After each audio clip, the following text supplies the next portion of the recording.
Hello, everybody. Welcome to Colbert Hills. The Three Ma crew is out here with you. We are hanging out at the For the Players Cats Classic.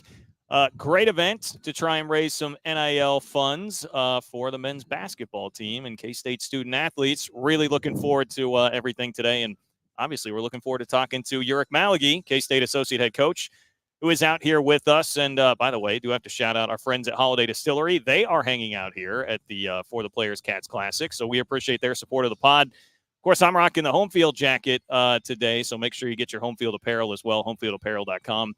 3MOD23 is that promo code to get 15% off. But Uric, thank you for joining us, man. We were just chopping it up with you a little bit here. We found out you're not a golfer, so you're not going to be out on the range today? No, I don't want to embarrass our program, this great university, so – but definitely thanks for having me. This is always my favorite pod to be on.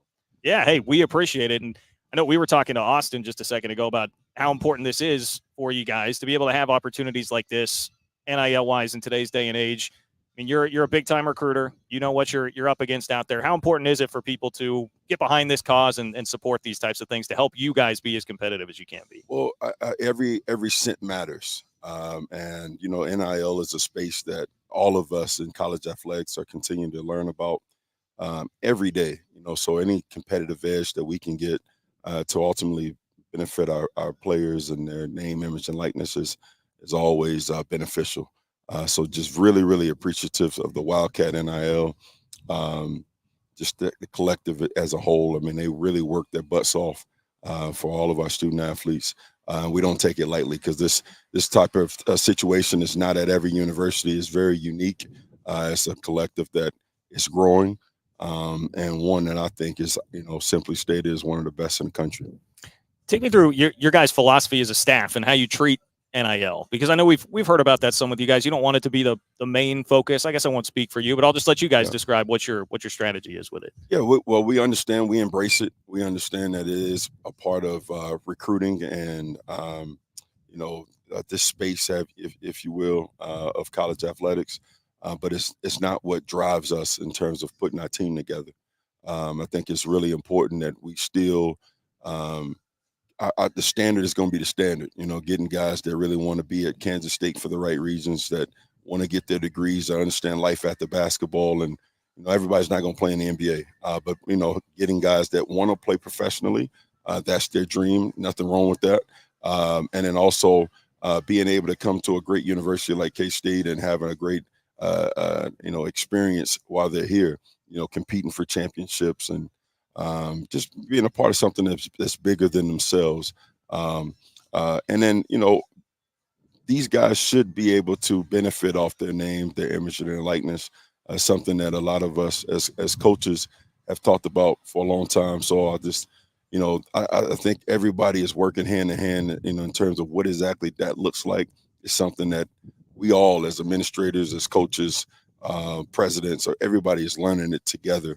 But to have Wildcat NIL, the donors, the supporters, the companies that all benefit or help to benefit our student athletes is appreciated.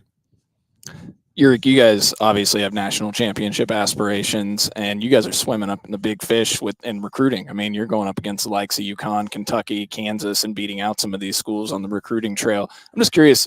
I mean, Coach Tang's talked about wanting to build Kansas State in not only a national brand, but a global brand. How much has last year's success maybe helped you guys get your foot in the door even more so with kids? Cole, I think anytime you win, you know, it always benefits you in life, period. You know, people want to be around winners, you know, and so, yeah, I mean, you know, we were blessed to have an unbelievable year last year, and we just want to capitalize on that. You know, we've all been a part of building programs. When you have some momentum, that's the time to step on the, you know, the gas and take it to another level. And so now we're working even harder than we did last year, which is kind of crazy to think about. You know, Coach talks all the time. We recruited 72 guys to get 11, which is crazy. But we prayed for those guys. You know, we pray every meeting that God will bless us with the families and the kids that he wants to be a part of this program, and then close the door on those that aren't meant to be a part of this. And we're okay with that. And I think for the second year in a row, he's blessed us with the individuals and the families that, you know, we got a chance to do some really, really special things moving forward. a lot of you guys weren't around Kansas State before you got here, but you're in year 2 in Manhattan in the Kansas State athletic department. Just how much more comfortable and prepared do you feel both on the court and off the court of what you guys are doing as a staff?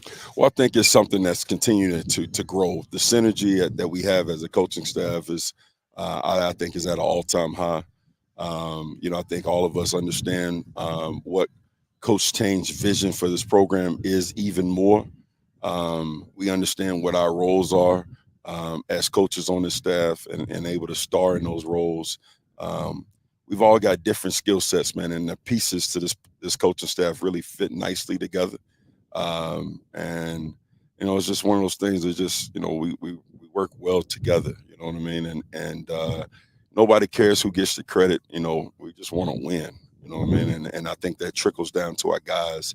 So hopefully, I'll be personally, just the comfort level that you have even more with the community, with this university, the administration, just the donors, the supporters, the fans. It's been incredible.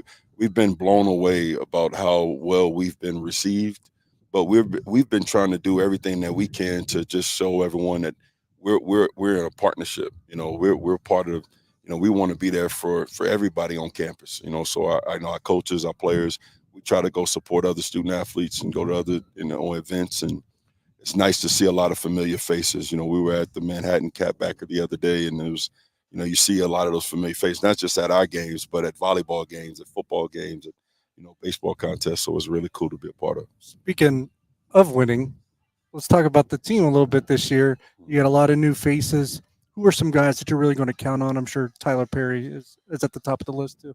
Yeah, well, we think we can count on all of them right now, Derek. Yeah. We've got another 18 days of what I like to call auditions. I think every day, you get a chance to put your best foot forward. The great thing about our program, man, is the players determine who's going to play. It's really simple. We set it up to be competitive. Our goal is to be the most connected, most competitive team in college basketball. We have no backup plan. And so every day, man, you're either getting better or you're getting worse. And so, just trying to, Coach Tang does a great job of putting a practice plan together where it's really, really competitive. And then the cream rises to the top, And so we've got some really talented freshmen with Day-Day Ames and R.J. Jones and Caleb Rich. We've got some guys, 3 guys that redshirted last year with Jerome Colbert and Taj Manning and Dorian Finister that are getting better. We've got returners that played, Cam Carter and David Gasson, who made huge jumps. Obviously Naquan Tomlin is one of the most talented players in the country. And then, you got some transfers that can play for anybody. We were really intentional about getting guys that have won, that have been in the NCAA tournament, and have won there the entire year. Tyler Perry hadn't been to the tournament, but he's won championships everywhere he's been. And so, you mentioned Tyler, but Quez Glover is going to be a nice surprise for a lot of people. Played in the NCAA tournament, was former teammates with Keontae Johnson at Florida. Arthur Kaluma is a guy that, our staff had a lot of familiarity with out of high school. We're really blessed to have him here. Then Will McNair, man, he's just won. He's been to the tournament at Mississippi State, went to the tournament at New Mexico State. It's just, gives us something different.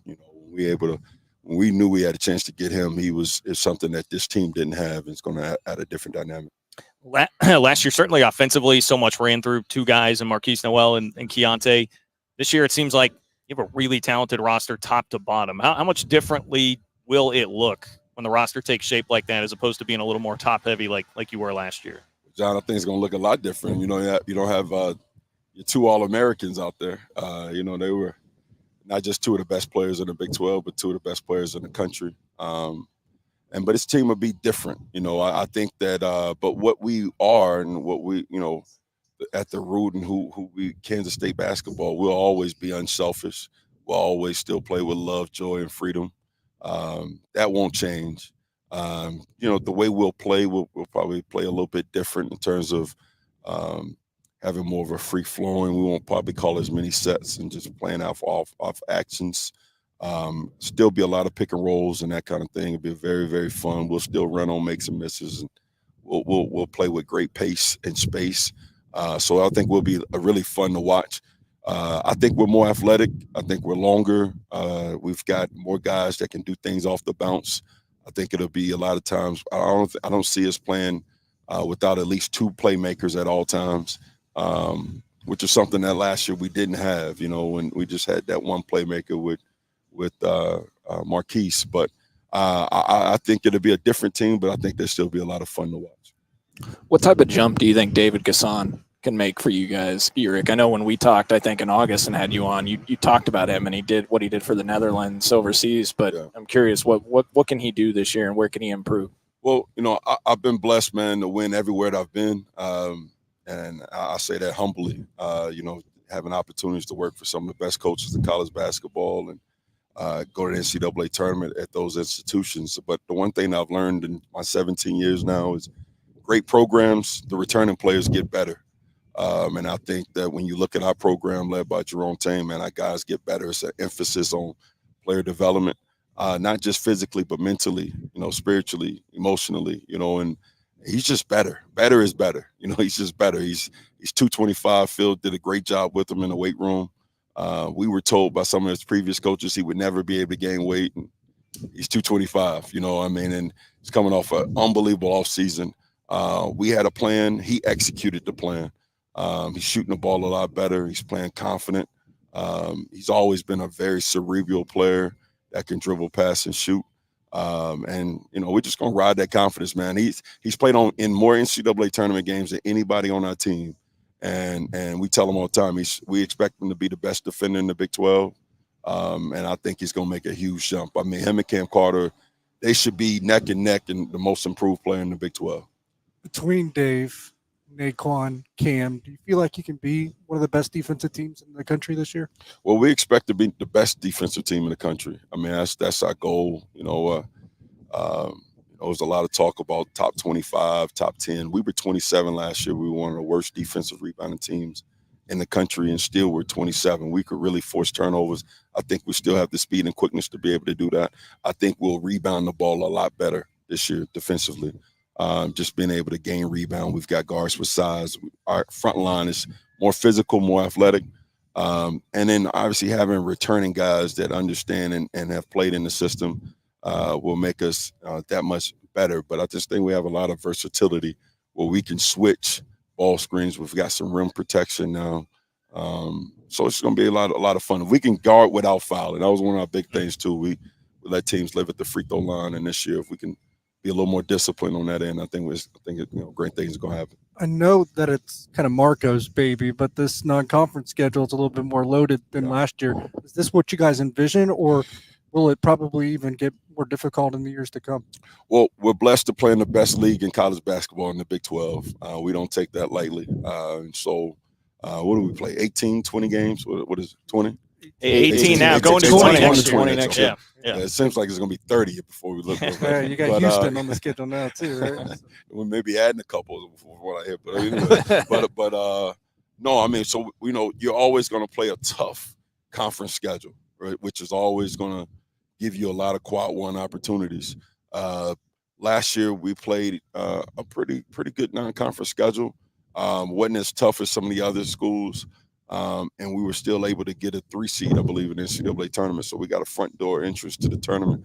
I think Coach Tang, he's talked about it in other press conferences, just the expectations that we have on this team. We've got posted on the baskets in the practice facility, the Final Four logo in Phoenix, and that's the goal.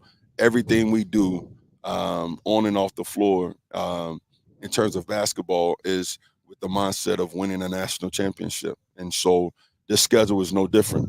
It gives us an opportunity with these non-conference opportunities to have the number 1 overall seed in the tournament. If we take care of business, we open up with USC on TNT, that's going to be the big show. We think it's going to be the most watched game in college basketball that night, against a really, really good USC team. We'll see if these guys are as good as we think they are. We'll be able to find out. That'll be a lot of fun to watch. We've got Villanova coming here in the Big 12 Big East Challenge. We go to Baja Mar, we'll play against a really good Providence team. And then the winner of, Miami and Georgia. That'll be a really good tournament.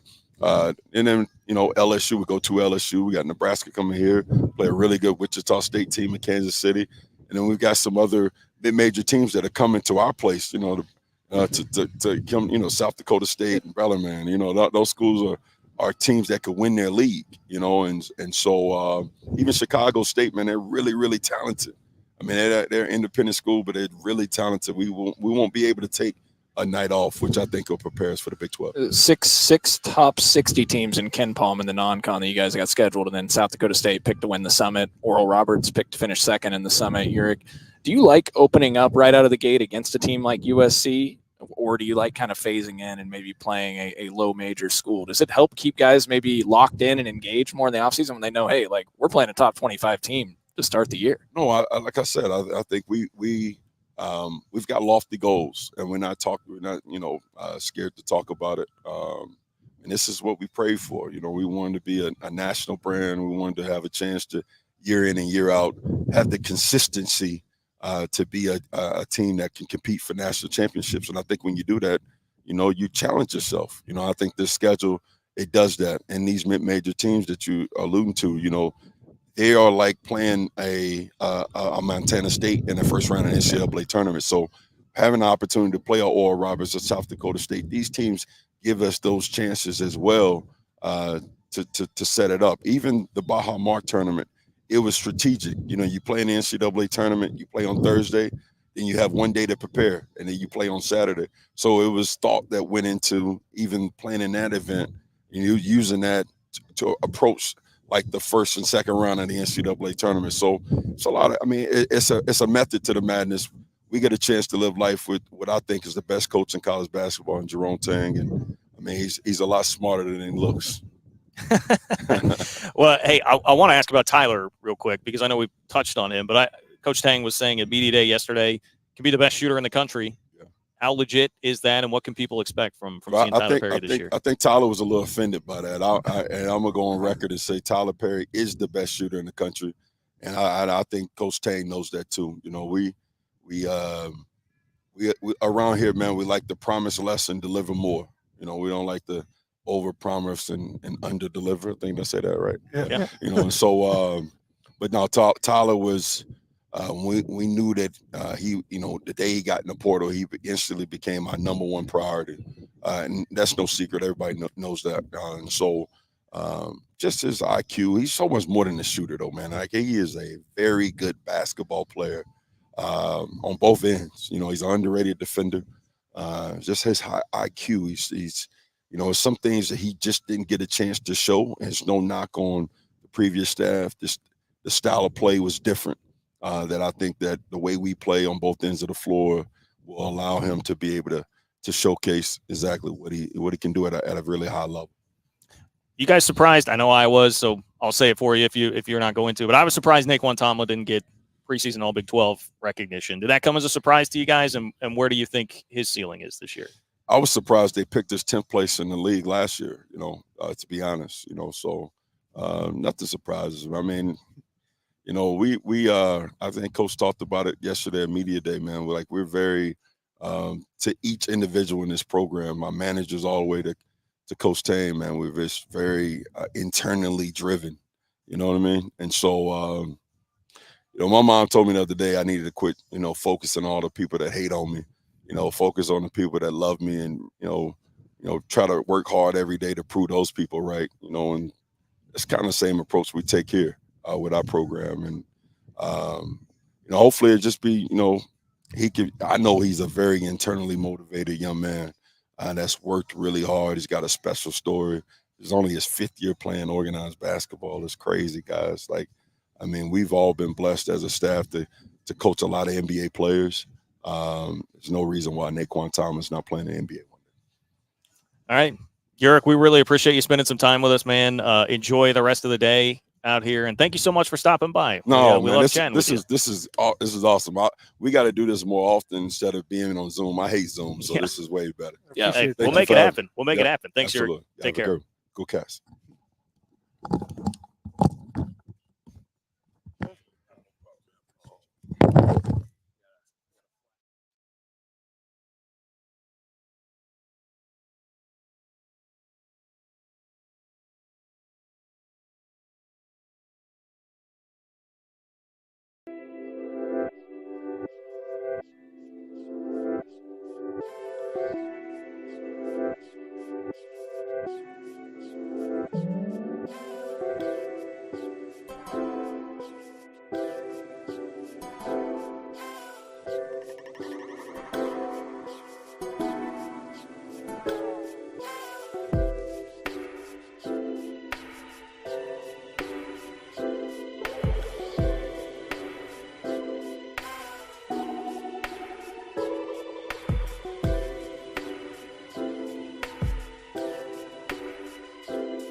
All right, welcome back to Colbert Hills. We are live here on 3MA and thrilled to be doing this from the For the Players Cats Classic out of Colbert Hills.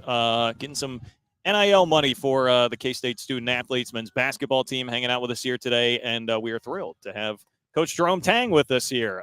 Coach, thank you so much for joining us. We hear you're not really a big golfer, so you've got time to do the important things like talk to us, so we appreciate that. Yeah, thank you for having me. Thank you for everything you guys do, man. It makes a big difference in our recruiting, exposure of our program, and we greatly appreciate you guys. And yeah, golf's not my thing. I heard a long time ago, if you're good at golf, you're not good at your day job. And so I'm trying to be good at my day job. Hey, I'd say that's worked out pretty well. Yeah, I think you got that figured out. On the NIL front, how important are things like this to the program when you're going up against the big boys of the recruiting world right now? Yeah, no, it's huge. We want guys that are going to come to K-State because of what K-State's about, what we are about as a program. But NIL has now been added to the equation. We can, we don't have to be the best, but if we can at least be in the ballpark, I think it will allow us to recruit the very best players to this program. What was recruiting in the portal in particular like this year versus last year? Because I know it was crazy last year trying to put together the roster with the 11 guys that you had to find. But then this year, you're in the mix for some really high-profile players. You have all the notoriety from the season that you had. How different was it this time around? Yeah, no, you said it right there. Last year we were selling a dream, and for a lot of kids, we actually did 75 Zooms with different players and to land 11 players. And that means 61 people told us no. And in March, when that run started, and probably even before that, we were getting a bunch of text messages from guys saying, "Man, coach, I made a mistake. Man, coach, congratulations." And so this year, I was able to tell guys, first of all, we could get involved with a higher level player right away. You can get in the door with them, sit down with them, and then you're able to tell them, "Man, you can either come celebrate with me or you can send me the congratulatory text, and I'd rather celebrate with you." And so I felt like we did as good of a job as we could have been done in the portal with the guys that we got. We have 4 guys, 3 of which have played in the NCAA tournament. The other one won the NIT championship, was MVP of it. And on our team right now, we've got 8 state championships.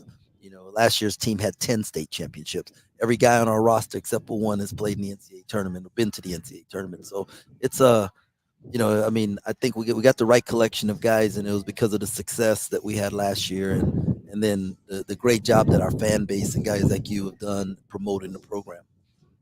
What has been the response? Where do you think Kansas State stacks up in the NIL space, Coach? And what should fans know about NIL and how Kansas State's going about it? Well, it is part of the equation, and you hear these crazy stories out there, and I don't believe there are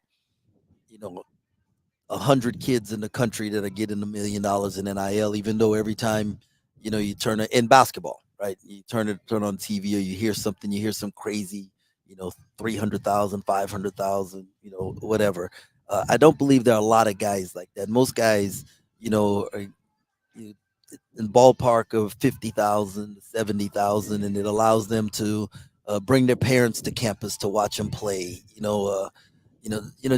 Just little things, help out with little things at home, and and that's important because it takes stress off of them. If they don't have to worry about what's going on at home, and they can focus on the mission at hand, they can be more focused and be better. Even in the Navy SEALs, right? Before they go on a mission, they all sit around and they ask each other, "Is everything okay at home? Any bills need to be paid?" Anything like they do. They take care of all the things at home so that they can have no lack of focus. Nothing can cause their focus to be lost from the mission at hand. And NIL in this situation allows our guys to take care of things at home, mom and dad, whatever it needs to be done, not have to worry about that, so they can focus on academics and basketball, and allows us to have a better team.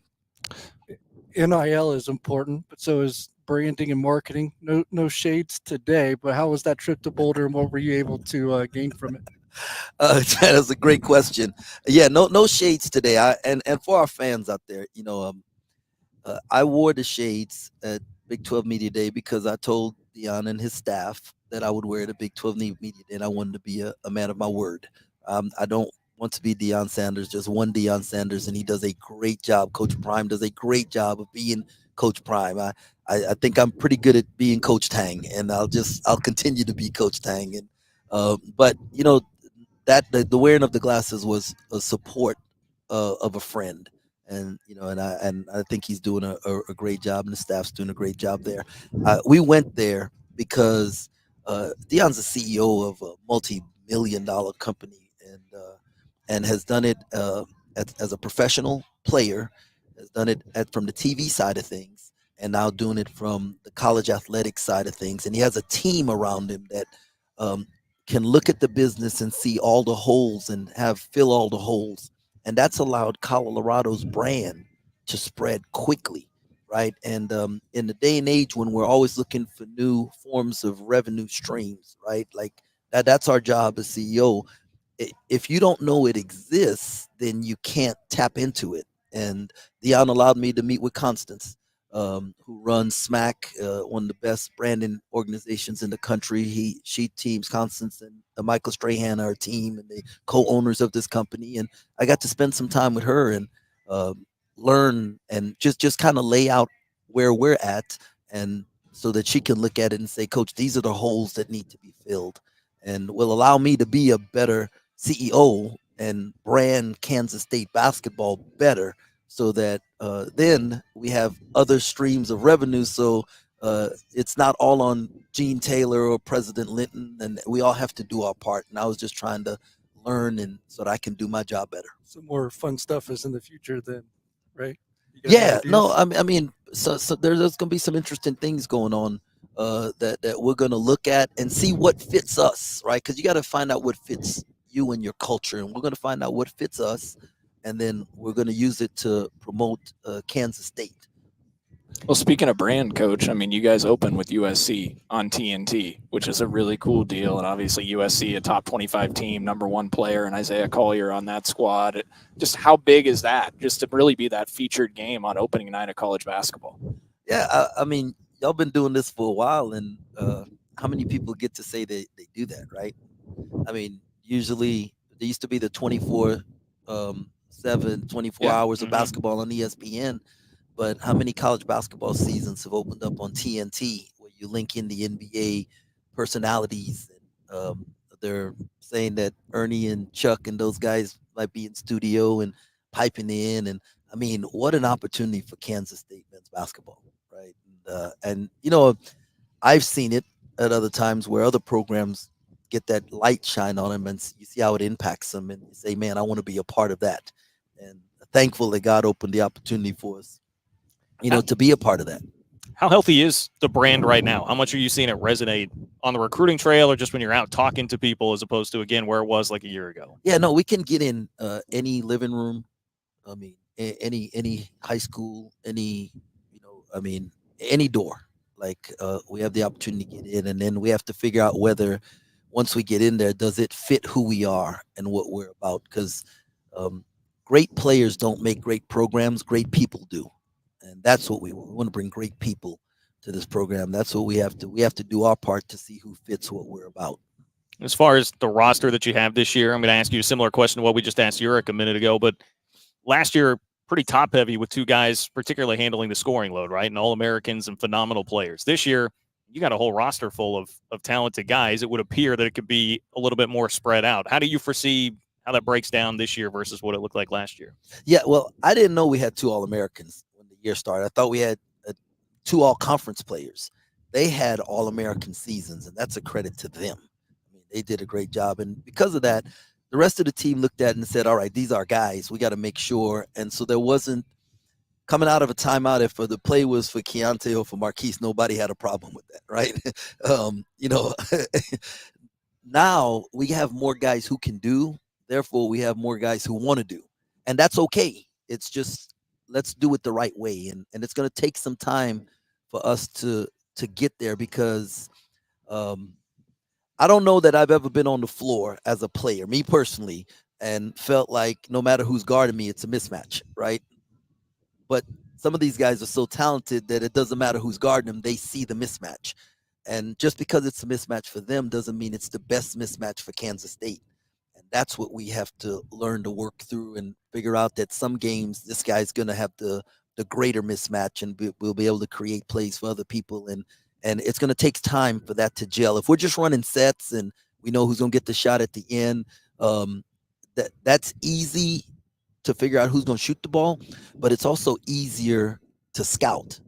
And then, but if the go-to guy is the open guy, that's harder to scout and prepare for, and it makes you a better team later in the year. So we're going to look a little ragged early. There's going to be maybe some turnover issues, maybe some shot selection issues, but as we go along and everybody gels and, this things morphs at the end, it's going to make us a better team. I talked to you yesterday, some of your players yesterday. We were talking about the different pieces on the roster. And it seemed like, hold up, we're forgetting about Quez Glover. You guys really think he's going to play an integral role this season, right? Yeah, everyone we brought in, we feel is going to play an integral role. And Quez, man, he's dynamic. He's explosive. He's fast with the ball. He can score in bunches. He's won a state championship in high school, played in the NCAA tournament in Florida. I mean, 2 times he would think he's runner-up for Player of the Year, and when he was at Sanford. And so, I'm excited about him. I know our guys are, and people like playing with him. And rebounding was an emphasis. Do you think you kind of cleaned that up at this point? Well, I think we have the pieces to be a better rebounding team, and now it's up to us as a staff to not just emphasize it, but to celebrate it and to hold them accountable to it. And we've got work to do in that area, but we've got the right people to get there. Coach, you mentioned yesterday going to the 5-out offense without maybe giving away the secret sauce. For people that don't know, what kind of is the 5-out offense? What will it kind of look like, and what are some of the benefits of it, and why you went to that? Yeah, well, the 5-out offense is 5 guys outside the 3-point line, and then plays being made from there. If 5 offensive guys are outside the 3-point line and they all have to be guarded, that means that the rim is available, which then opens driving lanes and will help us. It'll help our guards be able to finish better at the rim. That was the concept of it. The other part is that the NBA is running a lot of 5-out, and the kids want to go to the NBA, and especially the elite big men in the country. They want to play in a system that will prepare them for the NBA. And no longer is there the day of where you just stick somebody on the block and you throw the ball into them and play out of the post, and that's not happening in the NBA. And so you could do it in college, but then you're not going to get that guy ready for the NBA. And my goal is to be able to recruit elite big men and let them know we play a system that will prepare them to go to the NBA. And so we got to go find skilled bigs, guys who have to be guarded outside the 3-point line, and if they're not, they have the freedom to shoot the 3 and play and dribble handoff and be a decision maker. And so very much you watch the Denver Nuggets play and how they deal with the Joker and they use him. We want some of those actions, but then it also allows the other players to learn to read and react and teach them how to play the game, and that's going to help those other players prepare to go to the NBA also. Head of Big 12 officials Curtis Shaw said yesterday that they're probably going to be calling more blocks versus charges. They're kind of changing the way that they officiate that. Are you a proponent of reducing the number of charges that are called in games and how they officiate that, and does that change the way you guys defend? It will change the way we defend at the rim. I am very interested to see how consistent the officials will be in that call, because now it's a huge change for them. They're changing from plant foot leave the ground to plant foot touch the ground, right? And that there's like a half a second change there, and where I don't think the defense can arrive or should not be able to arrive. But referees love that punch, right? I mean, they do that and the crowd goes crazy. They love that, and I'm interested to see how quickly they will change, right? They want us to change. They want us to say, stop trying to take charges, vertical contest at the rim. Well, we'll stop taking charges when you stop calling charges, right? And so there's going to be a collaboration of both how the coaches and players respond to it, but more importantly, also as important is how the referees respond to it. Promise I'm not trying to get you in trouble with this question, but how much of an art is there to dealing with officials during a game, talking to officials during a game? Well, I mean, they're human, right? And just like we are, you yell at somebody and they're not going to like it, right? You ask people questions and you speak to them man to man, adult to adult, and I believe most officials are going to correspond with you.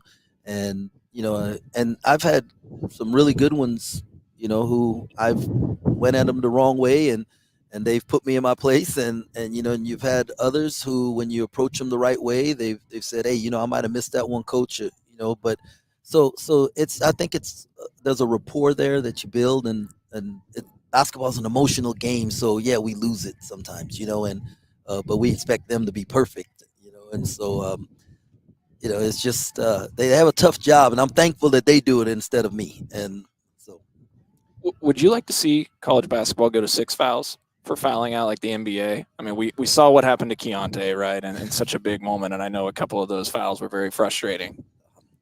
Put him on the spot. All right. We can say it for you. We were frustrated. We were there. I would like to see uniformity in our game, right? Like, so the 3-point line be the same, the lane width be the same, the shot clock be the same. Everybody play 2 halves or 4 quarters, and that way there's consistency in what's going on, and that would be very helpful. If David Gasson, Cam Carter, Naquan Tomlin, Arthur Kaluma, and of course others are going to contribute to it, do you think you can be a lot better defensively this year? I hope so. We were pretty good last year. 27th, right? Yeah. 27th, right? Yeah, that's what Uric said, actually. Yeah, and but Uric and Reem and those guys, they said they want to be the best defensive team in the country, and we have the physical ability to do that. Now it's about a mentality, and so we always tell the guys nothing works unless you work, and they have to come with that workman-like mentality every day, and that's our responsibility as a staff to get them there. But we've got the physical ability too. There's a lot of spotlight, obviously, on the incoming freshman class, the transfer class, and rightfully so. But tell me about David Gasson, Cam Carter, guys like that have been around the program and the jumps that they've been able to take this offseason. No, I appreciate you asking that. Cam's gone from a role player to a weapon, right? And he's really worked hard, and you can just see how he walks and his approach, and so excited for him. And now Cam's going through a change, right? Like, you're going from a role player to a guy that people are going to depend on to be a weapon, and we're changing the system some. So he's got to learn some new stuff too. So that'll be an adjustment. But I love his aggressiveness. I just loved how he approached the summer and the great job he did. And then David getting to play with his national team, right? And going over there, and it was great. The coach said, Coach, I know who my 1 through 7 is, and I'm trying to figure out who the other guys are going to be. We're going to bring in a bunch of them, and if I don't think he's going to be in the rotation, he won't make the team. Well, David went in there and got into the 1 through 7, and the confidence that it gave him that, man, what we're doing at K-State has made me a better player because I'm so much better than these guys that used to be better than me. And now I'm in there and I'm playing against pros and grown men, and I'm having success. And you can see him at practice now how much more confident he is and how he plays. And so we're excited about both of those guys. You said Tyler Perry might be one of the best 3-point shooters in the country. Nah, I didn't Seems say like that. you took issue with that, right? I didn't say that. I said he is the best 3-point shooter in the country. Yeah, that's. I say it every day at practice when we let him get a catch and shoot shot. He's the best shooter in America, and it's gonna show out as the year goes along. Coach, how did the trip to Israel benefit this team? Wow. Man, first of all, that was a bucket list trip, right? Like going there, the birthplace of 3 religions, to see how these 3 communities work together and live together in harmony, and we learned so much about the culture, and that's why it's so heartbreaking to see what's going on right now, and it's not the majority of the people. There are small sects of extremists in each country that are causing this problem, and there are a lot of innocent Palestinians and Israelis that want peace and want to live in harmony. And so my prayers go out to them. But I know that as a team, as a family, we had a wonderful time there and met great, very kind, caring people. And man, to walk where Jesus walked, the meals, unbelievable. Unbelievable. I'm just telling, the food was incredible. And it wasn't just what we were eating, but it's how they eat, right? I mean, everything is spread on the table, and you got to pass plates. And we're literally breaking bread, right? Like you're breaking bread and passing it. And so, in the States, we get a plate, and we put everything on one plate, and we sit down, and we're just locked in on that plate. And so guys could be on their phones and stuff there. I mean, you have this little plate, and they're passing food, and so you always have to stay engaged, and you're talking, you're communicating, and it just gets so festive. And to see the guys do that, and to watch them build chemistry and have fun, it was unbelievable. And I know you've experienced trips like that before. Like, how beneficial is that for a team in general? Just the bonding that comes with that heading into a season. Yeah, spending that many days together, right, away from everything else, and you gotta, like, you learn to really love and appreciate the people that you're with. You learn things about them, that you wouldn't have learned in any other setting, right? And there's this connection that takes place. Guys open their hearts, and they connect with each other, and it just it's very, very special, very special. Coach, go ahead, John. No, it's all you. No, in August, I was watching Jerome's Instagram, and you were speaking to the freshman students. And I know you talked about this before, but you gave out your phone number to them, and I was just taken aback that you did that. I had no idea you did things like that too. I obviously know you're a great human being, and I tweeted it out, and then I was like, oh God, I just put attention on that, and I thought rival fans were to come, looking for that and try to get your phone number. And I messaged Jerome. I was like, should I take this down? It got a lot of attention, right? And then I had a bunch of parents tweet me that you did the same thing last year and responded to their kids last year, and there was no attention on it. I mean, how do you find the time to do things like that? We're really, I understand my schedule is packed, but you're really not that busy to care about people, right? Like, I mean, that's this whole thing is about caring about people. And I have two. My kids attend Kansas State. Neither one of them athletes.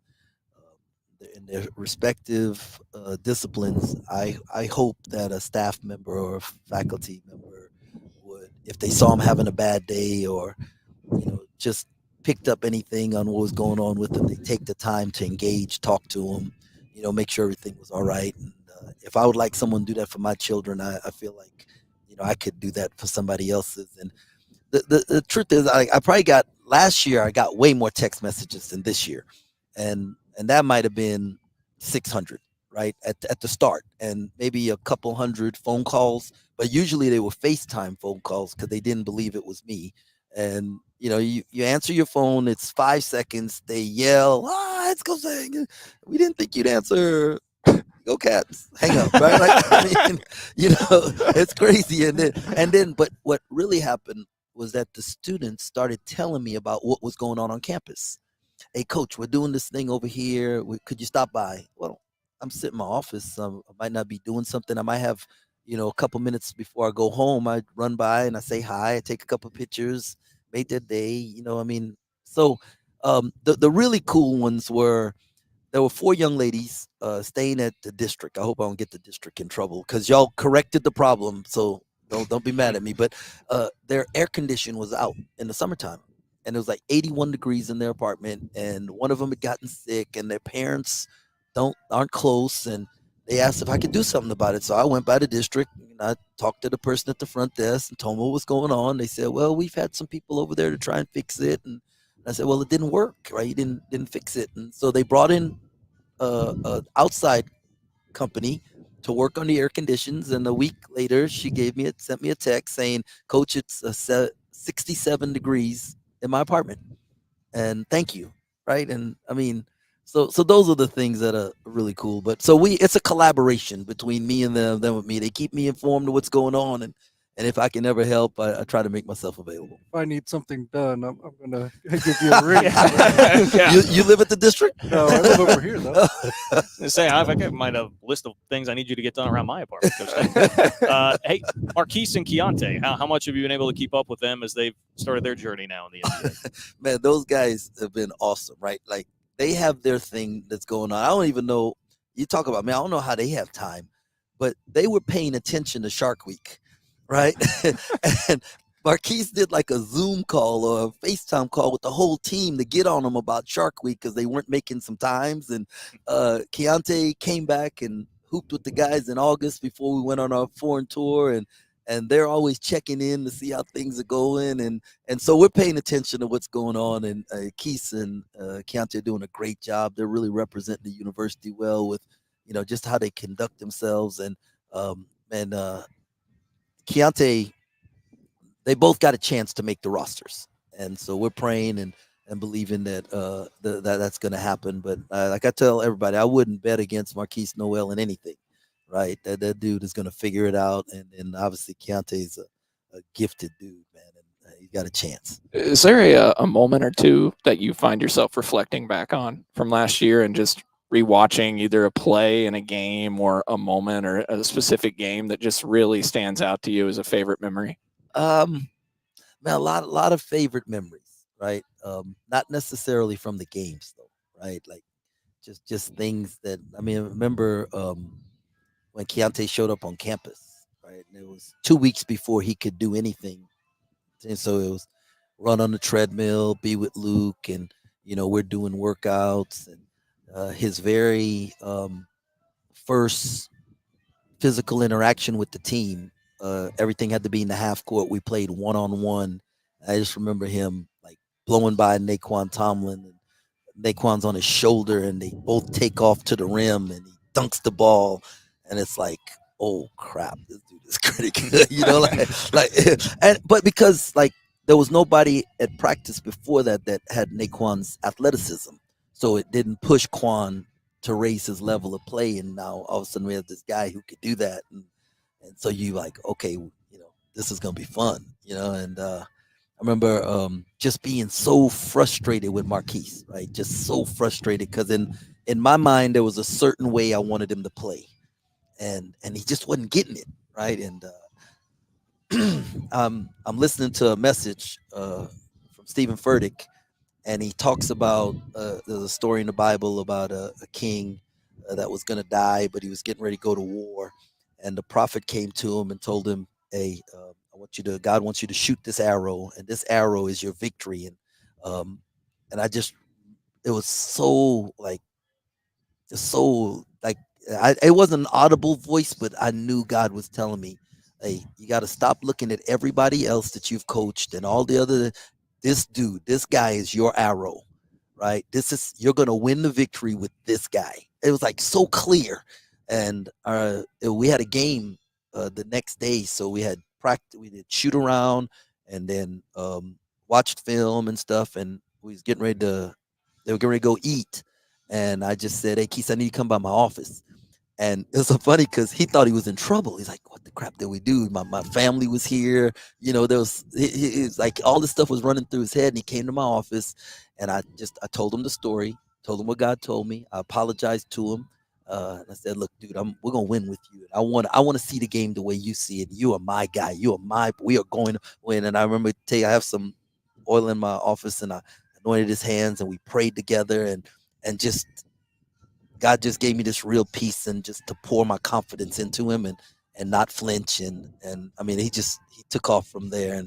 And so those are the really special things that so in the games are like their time to shine. And, but we see all these other things in practices and different places that, those are the special moments.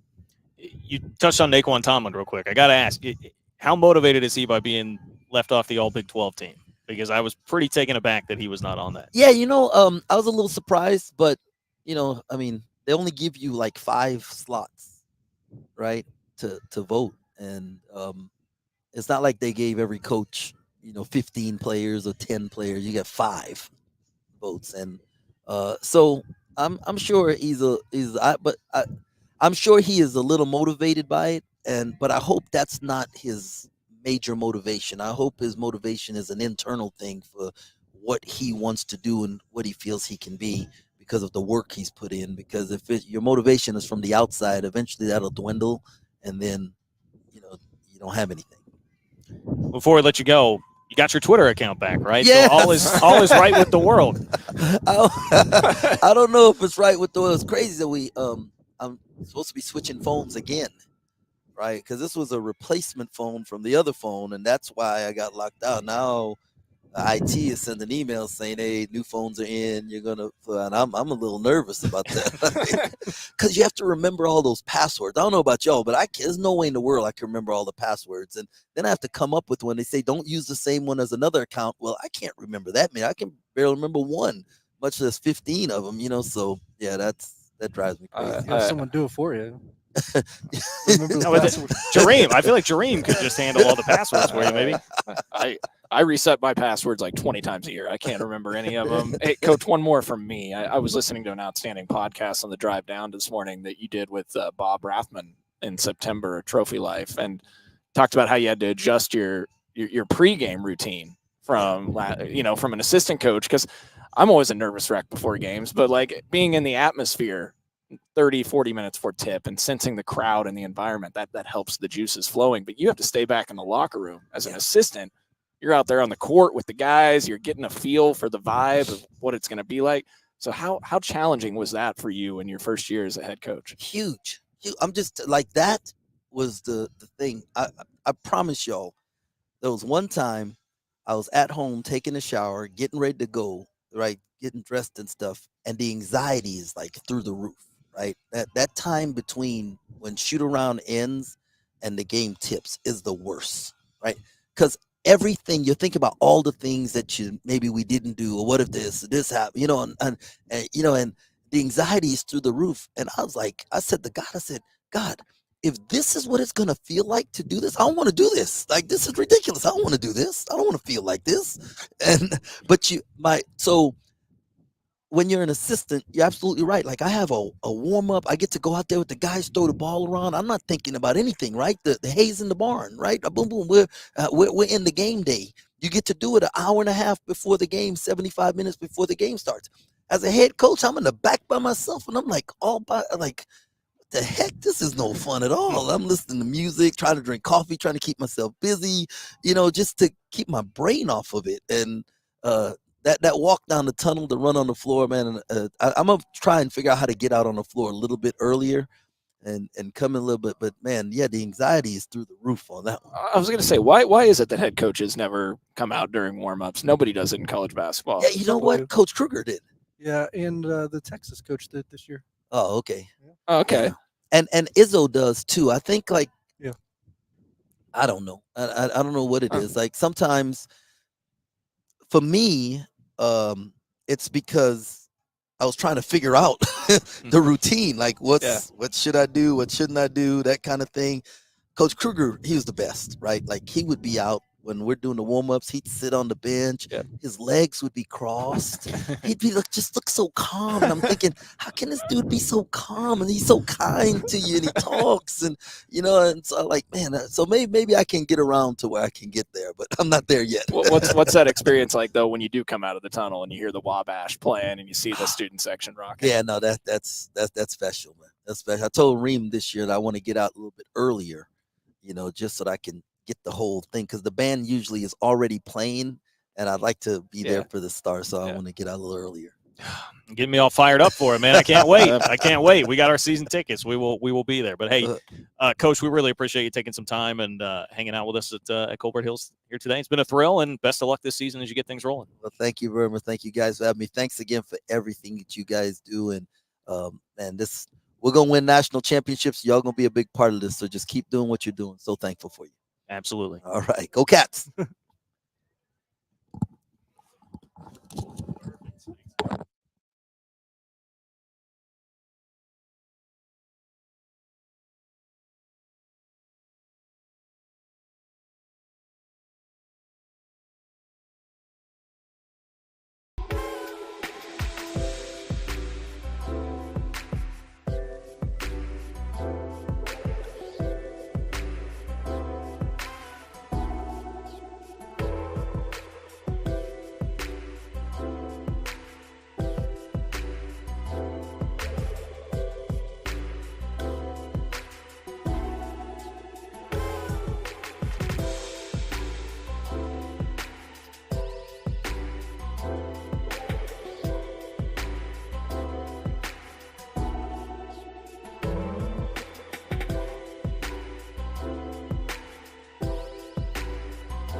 Back live from Colbert Hills here on the 3 Ma podcast. I am John Kurtz, joined by Derek Young and Cole Manbeck. As always, we are helping raise some NIL money for K-State student athletes. Men's basketball team is hanging out with us, and we are happy to be joined by Director of Player Development, Austin Carpenter. Appreciate you having me. Yeah, no, we appreciate all your help this weekend. Yeah. Are you a golfer yourself? Not a good one. Okay. I like playing, but it doesn't go straight very often. So, some of the guys on staff, when we have a chance during the off season to go play, we will. But we like to get competitive, but we have to play against each other, not against the course, because we don't play very well with the scores. Yeah, I think a lot of people can relate to that. Yeah. Lucky if I hit the ball. So. Yeah. Although I saw our guys out on the driving range earlier, and I think I got them beat. So okay. Well, I brought my clubs, so because I wanted to see John and DY maybe try to hit a couple. So would not go well. Would not go well. Well, all right. That's why I want to get it on video. So what about of the guys on the team? Like who had the best stroke out there? David actually. I don't know if it looked good, but it went pretty far. And he was showing me a video in the clubhouse earlier. He's like, look at my form. And I didn't want to tell him, but I was like, we're going to let this one ride. So, the guys were excited to be out here and for them to go out there and have the opportunity to hit and hang out with, some fans and engage with them. It was really cool. How important is this to be able to get some extra funds for NIL and just NIL in general right now? I know that's a loaded question, but it's like what everybody wants to know, right, in today's day and age. How important are things like this? Yeah, it's paramount to winning. And we say how you do anything is how you do everything. And, this is an opportunity for us to be excellent in something. So when it comes to Kansas State University and specifically our athletic department, we want to be innovative and elite at everything we do. We want to operate at a championship level and a championship standard. And that's from our boss's boss and Gene Taylor all the way down, and he does an unbelievable job of providing support for us to go win. And this is an opportunity for us to, engage with our fan base in a new avenue of college athletics. But there's no hiding it that NIL is important in the modern market of collegiate athletics. And for us here, we want to win a national championship. Coach Tang said that yesterday, and he's said that since he's been here. And for us to do that, we have to engage with our fan base and provide them opportunities to engage with our student athletes. And so Wildcat NIL has done an unbelievable job, ran by former K-State athletes, of engaging our fan base, knowing our fan base, and kind of meeting them where we're at. So to be at Colbert Hills today, where our golf team calls home, to be able to be with so many of our great supporters and have this opportunity to spend time with them, it helps us win. It really does. Austin, you guys have obviously elevated the recruiting profile as well. I mean, you guys are going up against the likes of Kentucky and Kansas on the recruiting trail and UConns of the world, and you beat them out for some of these kids. Just how important is NIL in that space when you're going up against some of those blue bloods, those traditional powers, and you're having to compete with them in this space? Yeah, everything matters in recruiting, and it shows in the kids you recruit and in the schools you recruit against. Obviously we're not allowed to talk about specific potential student athletes, but from the market of recruiting, this is a conversation that people ask, what does your university look like in this space? How engaging is your fan base and what this matters? And, we would say is, hey, our fan base cares. And this is an example of how they care. And it provides the opportunity for every fan to, support. And it doesn't have to be a lump sum or, a small amount or a big amount, right? Whatever way is comfortable for our fans to engage in this. Our job is to make sure that we show potential student athletes that, hey, our fan base cares, and that they care every game, and the opportunity to engage on social media, and then an opportunity to invest in our players both on and off the court. I think one of the biggest misnomers out there, Austin, from a fan's perspective, is they think, oh, I don't have $1 million that I can give, right? Oh, that NIL is for the big heavy hitter donors to give. But in the end of the day, you get 10, 15,000 fans giving $10 a month, right? Like through the membership tier program that catsnil.com, Wildcat NIL, go to catsnil.com, sign up for the membership program. They got all these different tiers, $10, $25, $50, $99. You talk about getting just 10,000 fans to give $10 a month. I mean, that adds up to a lot of NIL money. It's important for everybody to give, right? It is, and that, like you said, the amount value is not necessarily what matters at the baseline. It matters about the willingness to support in this way. And the reason why it matters because our guys, come from all over the country. We recruit players nationally, internationally. You're talking about players that are trying to bring their families to games, flying into Manhattan, driving to Manhattan. $300 goes a long ways for somebody that's trying to buy a plane ticket into MHK, and the opportunity to get your family to drive up from Oklahoma or from Texas or Trying to fly extended family in for a game internationally as well. The opportunity to pay for that, right? NIL neutralizes some of those costs for our guys so that their family can come watch them play. Our fans are unbelievable about traveling to support us. In Stillwater last year, when we won on a Saturday, it felt like a home game at the end of the game. Our fans were so loud. And our fans know what it takes to travel and get to games. It costs money. It does. Well, our player families are no different, right? They have to spend money in order to watch their sons and, whether it's extended family or whatnot, they want to see, their athletes play. And they love them, and there's no better support than being there in person. So NIL neutralizes that cost, and any amount that people are willing to give helps our student athletes ultimately get that. And that's not just for men's basketball; that's any sport. That's one of the things Wildcat NIL is doing, is helping all the sports across the board. Coach Tang said you guys did like 70-some Zooms to try to get those 11 kids that you signed last year. What kind of preparation or stuff goes into those kind of conversations that you have on Zoom?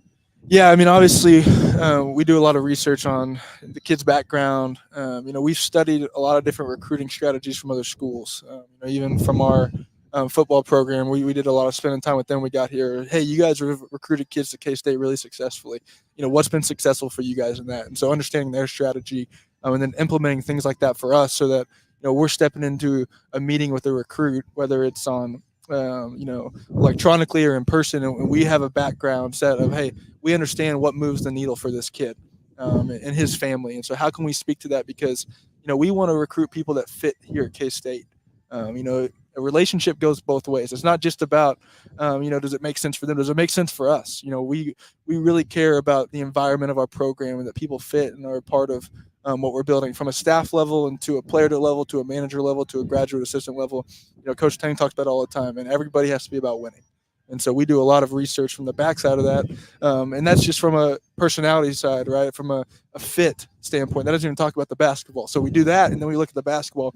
Do they fit into our style of play? Can we make a better version for both sides? Is it a win-win situation for both them and us? And we look at that before we even engage in the conversation, and then we prepare, how are we going to convince this student athlete and his family that this is the best situation for him. How different was it this year with the cachet that you guys had built up versus when you first got here, trying to get all that going? Yeah, it was different. I think we'd be not telling the truth if we didn't say that. But the one thing that was the same both last year and this year is that we're recruiting the kids to play at Kansas State, and we believe in this university, both on and off the court, of what it can provide a student athlete for the rest of their life. It was very quickly when we got here, we had former athletes coming back, and you see the engagement that they have throughout the town. This is something beyond basketball. It's about preparing young men to be better fathers and better husbands. And when you talk about bringing people here, it's not just about basketball, and Curtis Kelly, who was on our staff last year as a graduate assistant and now has moved on to a full-time role, was an unbelievable example about how this place can change you. And so we're selling that opportunity to say, hey, when you come live in Manhattan, Kansas, your life has changed forever, and it's changed for the better. And basketball is just the avenue in which we have that we get to love up on these guys and show them why this place is special and how we can help them in their career on the court. But for us, it's bigger than that. It's about making them better husbands and fathers someday, and changing lives. And basketball for us through recruiting is how we get to do that. This place was your start too. I think your first full-time job. So Yeah. how's that been? Yeah, it's been great. We love it here. The opportunity to win at the highest level can happen in Manhattan, Kansas, and we believe that we can win a national championship here. And Coach Tang says it, and we all believe it, and we're all on one accord in that sense that we have the same lofty goals of championships. We talk about elevating the standard. I think when I was on with you guys last year, we hadn't played a game yet, but we talked about the standard here for us is elevating every day. We talk a lot about winning the day and going 1-0, and that's the same last year as it was this year. But in a full-time capacity, for us to have the opportunity to love these guys and bring them in and nurture them, and develop them as basketball players and develop them as business people through opportunities and NIL, and the opportunity to meet our fan base, on the Western swing throughout the Catbacker Tour. They're meeting farmers, and they get to meet the agriculture business, and our fan base is very broad and very diverse. And so for us to have that opportunity to open our student athletes' eyes to what this university and this world has to offer for them, is why we're here. Austin, you're a very innovative guy, so I'm curious, what maybe innovative things would you like to see Kansas State do differently in terms of not just NIL, but some of the cool, unique things or ideas to just raise the brand, elevate the brand of Kansas State basketball? Yeah, we're fortunate that we work under an athletic director of Gene Taylor's caliber, because he pushes us forward. He does not restrict us. He allows us and empowers us to be the best version of ourselves. So we feel as a staff, when we have ideas, that we're confident that Coach Tang and our administration is going to support us. Now, one thing about this university is they're very educated on what works and what doesn't work. We're very blue collar, and so we know when we have an idea, it's not just, hey, we're going to throw this idea out there. We're going to put some thought behind it. When I look at this event specifically, right, this was something that 8 weeks ago was not on the table, right? And so in 6 weeks, talking about Wildcat NIL puts this event together. It's extremely successful.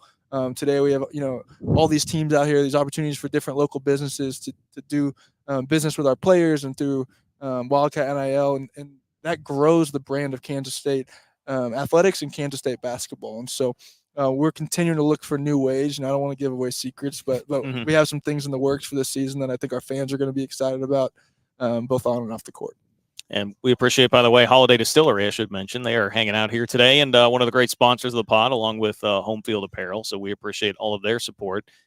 NIL in general, I mean, I think the other question fans always want to ask is like, hey, how competitive is K-State in the NIL space right now? So how the peers that you guys are up against these days? Yeah, we believe we can be the best in the country. There's no reason why we can't be. This is an evolving market. There's no doubt that the understanding of what the value is of student athletes in the current marketplace is changing. What it was a year ago is not what it is now. There's all kinds of data out there about the transfer market and what the NIL value is for a transfer versus a high school athlete. And, obviously we don't legally get to be in the weeds of what kids are making or how they make that and stuff like that. And so I don't know if I can share those details because I don't know them. I don't know what all of our guys have had the opportunity, but I know this, that we believe if all things are equal in the NIL space, that we're going to win that recruiting battle because of the way we love our guys on and off the court. And our staff does an unbelievable job of that. When you talk about Coach Tang and our three assistants, Yerrick Malagy, Rodney Perry, and Dream Dowling, they've been very active on the recruiting trail of getting to know people personally and loving them, and extremely long relationships, so that when the time comes to have the conversations about what does it mean to make this decision, right, we can evaluate those factors based on things other than maybe one specific factor. And that doesn't just go for NIL. That goes for any one thing. Now, our job is to make sure that we can equal that playing field, because once that's an equalizer, we believe, we have what it takes to win every single battle. And so we appreciate our fans' support in the little things and the big things, because it makes a difference and it translates to winning.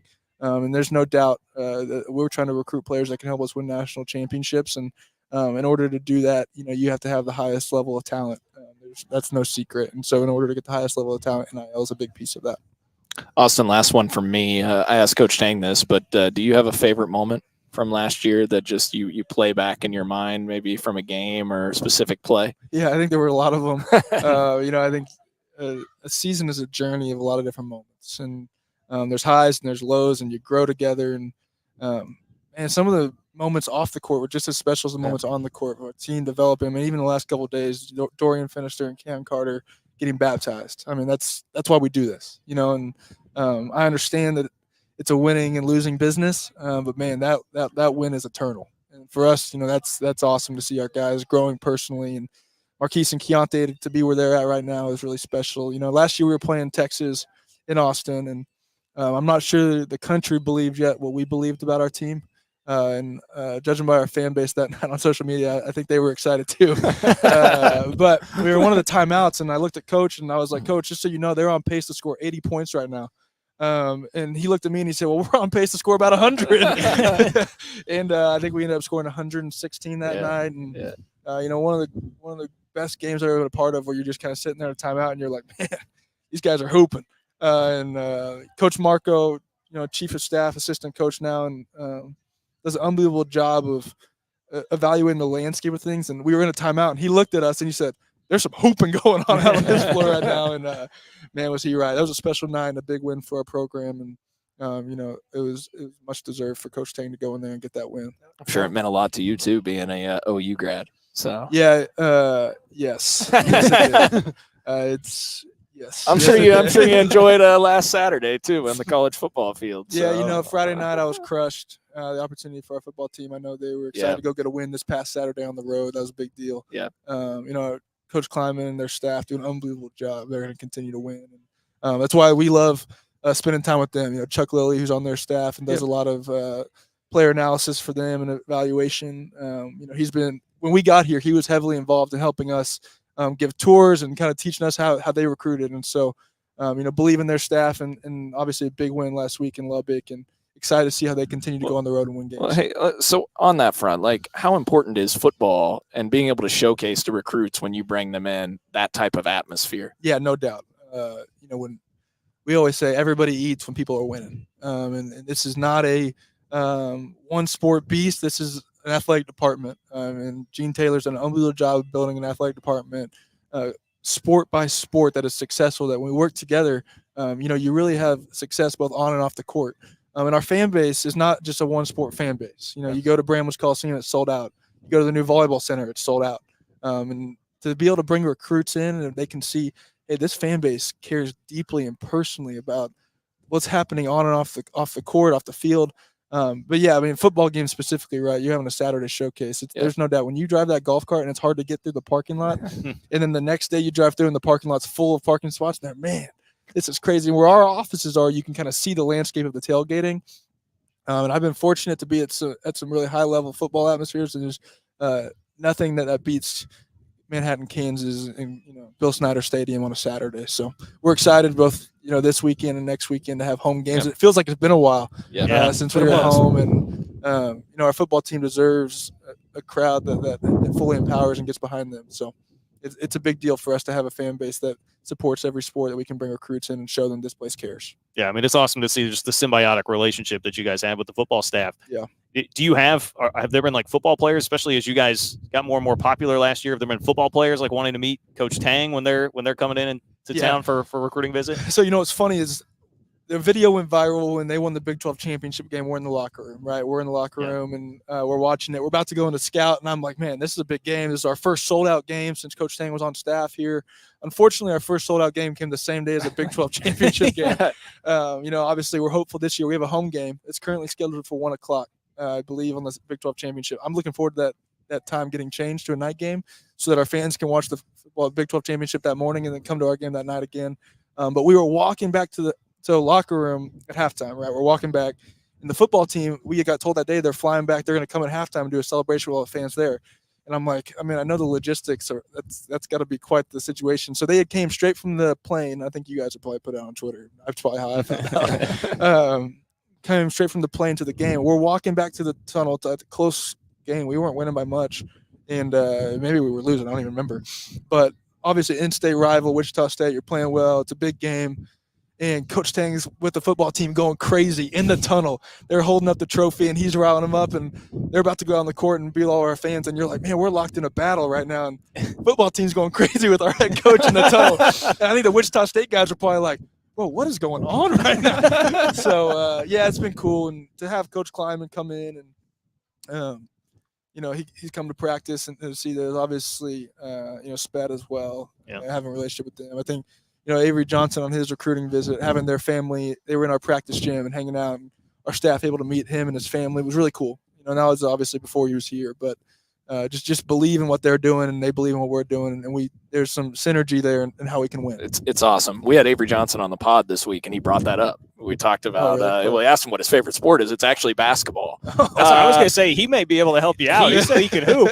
He lit up more when I asked him that question than any time in the 25 minutes we were recording. And I'm thinking, he's pretty explosive. I said, if you can get Coach Kleiman to let him maybe just be an extra. I don't think walk that's out. going to happen. What's funny is we always joke about different stuff about that of like you evaluate each other's rosters because you're watching, right, as a fan, but you're also thinking, man, what would he do in between these lines and 94 feet? And they're probably thinking, man, what would he do as a tight end? So we saw Keontae last year. Yeah, I know. They're thinking he could go up and get the ball. That's what I was going to ask. Like, who on the squad this year would be the best football player?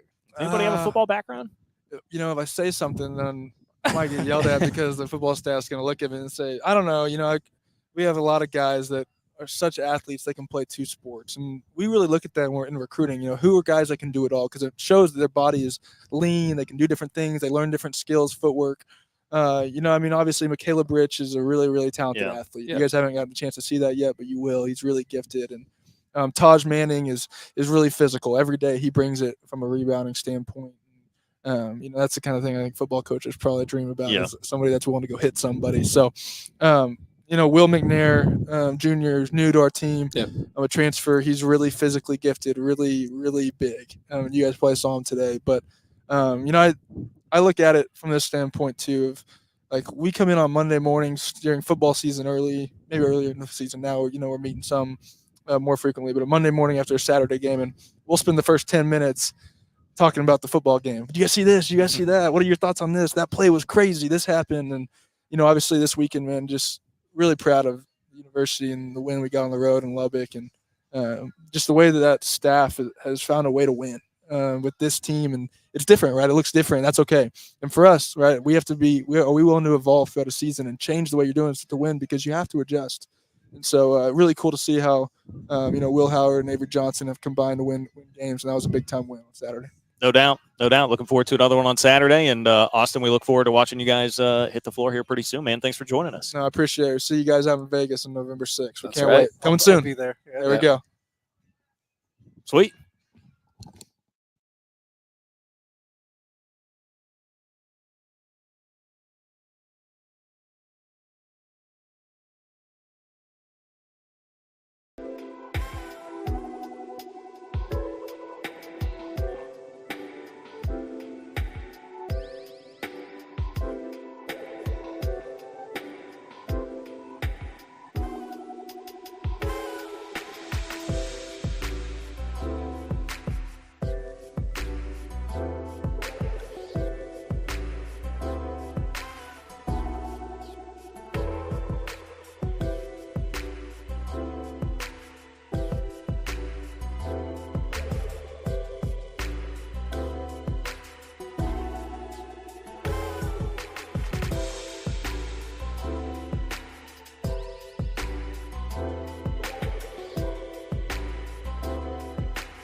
All right, back again here on 3 Mile live from Colbert Hills, the For the Players Cats Classic here to raise a little NIL money for student athletes. The men's basketball staff has been hanging out with us here today.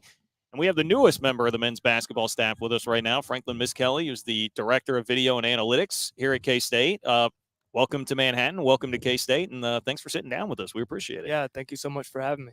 What's it been like getting adjusted here to life on Coach Tang's staff? It's been pretty easy. I really have no complaints. Me and my wife, I guess, moved in, I guess it was the end of July. And then we kind of hopped on a plane, went straight to Tel Aviv, Israel. Yeah. And Yeah. we got back. And that was good, just to kind of spend time with the staff and players outside the kind of the office setting. So we've got acclimated, pretty quickly. And I got no complaints. It's been great. Probably not much of a culture shock, right? Because you were at Starkville. That's before right. That there can't be a whole lot of difference Yeah. there. Yeah, people ask me like, "How's Manhattan?" Kind of like tongue in cheek, and expecting a certain answer. I'm like, "This is great," compared to where to where I was at. It's a lot bigger than Starkville, so it's been easy to kind of come here for sure. I believe it's Stark Vegas, DY. Oh, yeah, Stark Stark Vegas. Yeah, we were there for a few years ago when Kansas State played a Yeah. football game Yep. there in Chris Kleiman's first year. So, Yeah. that was interesting.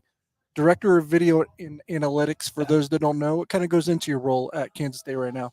Yeah, really anything kind of related to film, whether it's opponent film or our practice film or our game film, and kind of using that film to gather some numbers and then get those numbers to the coaching staff and to Coach Tang, and what they do with it from that point is kind of up to them. And my job is to just kind of give them the information that they may need to do whatever it takes to make us better. So Is it as rudimentary as like, hey, this is points, assists, that sort of thing, or is it more in depth? I'm sure you guys have a lot of different tools that you're using there. Like, what all goes into that? yeah, it is more in depth. A lot of it is kind of percentage based rather than like whole numbers, and instead of you having 8 rebounds, it could be all right, your rebound percentage was 21%, or Okay. just kind of leveling the playing field and not just using because we're going to play a faster pace this year, so some of the numbers may be inflated and they may look a certain way, but if you look at it from a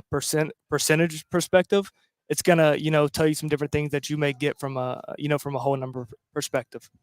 What can you tell us about a job interview with Coach Tang? What's he like in that process? Any cool, I guess, anecdotes from it?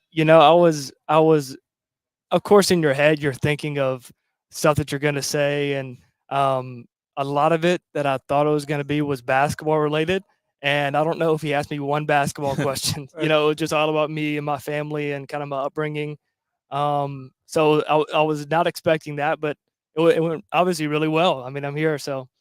Do you guys use some of the data for, like, I know NBA uses the term like load management all the time, but Yeah. like, hey, so-and-so ran extra this practice. We need to back off a little bit, take it a little bit easier the next practice. How much are you guys incorporating that sort of thing? That's kind of Coach Phil's kind of lane. Okay. Is they have some like some chips and some trackers that they're able to put in and see how much the players were moving. So that's kind of his lane. I kind of stick to more basketball. When it comes to the roster, when your first day in Manhattan and you're watching a practice, or the first practice you saw, was there players like, oh, geez, that guy's a dude, and kind of took Yeah. you back? It's one of the main things that has kind of stood out to me has been just the different style of play between what I'm used to versus what this team is. Obviously different conferences have different stylistic elements, and the SEC is just like, I think it's more I wouldn't even say physical, but it's more athletes top to bottom. And something that's really stood out to me about this team is just the skill level. And of course, we're old, and Coach Tang did such a good job, and the staff did such a good job bringing in older dudes. But just their ability to adapt and to learn quickly and like implement new ideas and doing it at a high level has been really, really impressive. Usually when guys get hired at places, and I'm sure this is no different, there's a prior tie, someone that connected them to Yeah. that head coach or that school. Who was it for you? For me, it was Anthony Winchester. Without him, I would not be here. And truth be told, if he didn't do a great job for coaching them last year, then the truth is that Coach Tang probably wouldn't have listened to him whenever Coach Winchester brought it up and said, "Hey, this could be a guy that we could possibly hire." If he didn't do a phenomenal job, then I'm not sitting here talking to you. Where did that connection derive from? Yeah, Bring it so up. I was at Southern Miss as a GA for 6 months when he was an assistant at Southern Miss. So it was like a really short stint, but we were able to build this kind of friendship and like almost like a brotherhood. And once I left, we stayed in touch for a long time. We just talked all the time, and he said there could be a possibility that something comes open. And of course, I'm like talking to my wife. I like, if this comes up, I got to do it. Like, this is my number one option, and everything worked out. But it's all credit to him for sure. 6 months that's quite an impression in a short amount of time. Yeah, no doubt. What did you know about K-State of Manhattan before this job came up? And it could be as simple as not much, but I'm just curious from an outsider's perspective what you thought of K-State of Manhattan. Whenever I'm doing a lot of scouting, like I was last year at Mississippi State, I don't get to watch a lot of stuff outside of like our opponents. And a lot of it is like once we hit, the end of December and January, it's like I'm really only watching whoever's in our conference. So a lot of it like I missed. But of course, whenever we lost to Pitt in the NCAA tournament last year, of course, I'm watching all the games, and like the run was just unbelievable. I was familiar with some guys on staff here, and obviously was a little bit familiar with Coach Tang. But this was obviously what stood out to me, and Coach always, we preach love, joy, and freedom. But that's one of the things that stood out to me was just how free the guys played, and that was something that I just was like, you don't see this, with a lot of teams. How difficult is the grind as a guy in your position trying to make your way in the coaching industry? Yeah. Because it's one of those, like, I know that it's got to be intense and crazy. Take me through what that's like from your perspective. Yeah, good question. You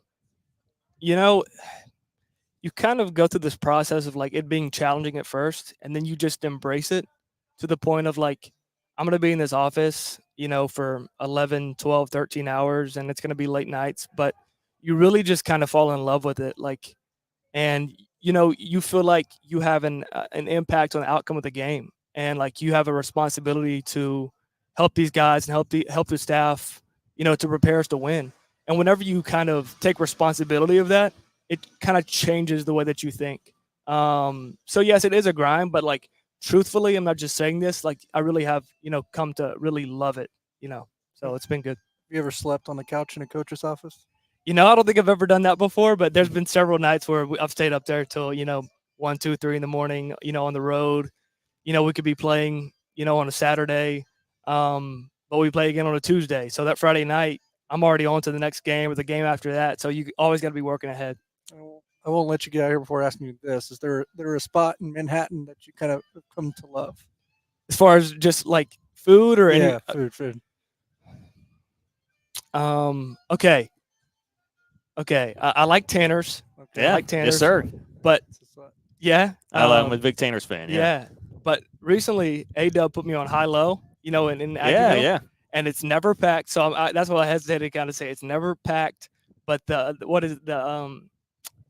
pizza, I'm trying to think of the word. It's like the appetizers, like these like pepperoni bricks is what it's called. Okay. Pepperoni bricks. Okay. They're probably the best appetizer I've had in Manhattan. Oh, I like It's good. that. Okay. It's really good. It is good stuff. Yeah. It's good stuff for sure. Is this coaching lifestyle, like, is that a tough sell to the wife to get her to embrace everything? We've been together for like almost 7 years, I think. Okay. She just knows. So like she was with me when I was a manager. So like she kind of got to see the process of like, okay, working a little bit, working more. So she kind of got gradually put along to now she's kind of, like acclimated to kind of how it is. Okay. That's good, because I can imagine. That's got to be tough on her sometimes It is, too, yeah. with the hours that it Yeah, takes. yeah, it is for sure. Yeah. But she's amazing. Like I really, I don't have enough time to preach how great she's been, and like it's wonderful. Well, we're glad that you're enjoying Manhattan. We're glad that you're here, man, and appreciate you taking some time to join us here today. Thank you for having me on, man. I really appreciate it. Good.